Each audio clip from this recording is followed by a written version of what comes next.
अस्सलाम वालेकुम। आज लेक्चर नंबर 48 में हम गिलफर्ड ट्राई डायमेंशनल थ्योरी या क्यूब मॉडल पढ़ेंगे। ये एक मुख्तसर सी वीडियो है जो एक्चुअली इंटेलिजेंस के बारे में है। ये 1961 में गिलफर्ड ने दी थी साइंटिफिक 3 डायमेंशनल सिस्टम की बुनियाद पर। वो ये कहता है कि ये एक आदमी की इंटेलिजेंस को 3 मुख्तलिफ डोमेन में तकसीम कर सकते हैं। इंसानी इंटेलिजेंस 3 तरह की होती है। उसमें सबसे पहली जो कैटेगरी है वो है इंटेलेक्चुअल कंटेंट।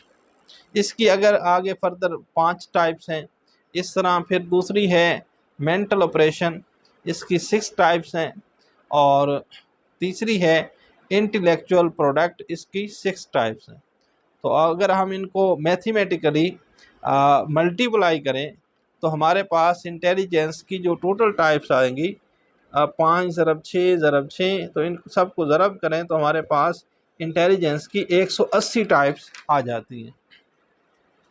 उम्मीद है आज की वीडियो की आपको समझ आ गई होगी। मज़ीद एजुकेशनल साइकोलॉजी की वीडियोस देखने के लिए हमारे चैनल को सब्सक्राइब कीजिए और अपने दोस्तों के साथ वीडियोस को शेयर कीजिए। अगले लेक्चर में नए टॉपिक के साथ हाज़िर होंगे। अल्लाह हाफिज़।